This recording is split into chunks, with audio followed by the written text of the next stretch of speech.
سکا، اتنی ان کے اندر کم سے کم شرافت تھی، کوئی جھوٹ موٹ کو بھی سامنے نہیں آیا کہ کہتا کہ یہ ہے، میں کلیم کرتا ہوں کہ یہ قرآن جیسا ہے۔ اسی طرح آج کا سب سے بڑا معجزہ یہ ہے کہ قرآن مجید 1400 برس قبل کی کتاب، اور آپ کے شاید علم میں ہوگا ٹورنٹو میں کینیڈا میں جو وہاں کی یونیورسٹی ہے، اس میں جو ایمبریولوجی کے جو سب سے بڑے ماہر ہیں، جن کی کہ ٹیکسٹ بک پوری دنیا میں چل رہی ہے ایمبریولوجی کی، علم جنین، حیران رہ گیا ہے وہ شخص کہ 1400 برس قبل، جبکہ ابھی مائکروسکوپ کا کوئی وجود نہیں تھا، اتنی کریکٹ ڈسکرپشن ایمبریولوجی کے سٹیجز، اس قدر صحیح اس کی جو ہے ڈسکرپشن، یہ ڈسکرپشن کہ بچہ جو ہے ماں کے پیٹ میں 3 جھلیوں کے اندر 3 دیواروں فی ظلمات ثلاث پرورش پاتا ہے۔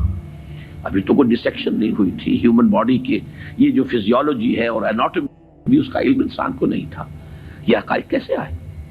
اسی لیے قرآن کہتا ہے، اس کا دعویٰ ہے سنریہم آیاتنا فی الآفاق وفی انفسہم حتی یتبین لہم انہ الحق،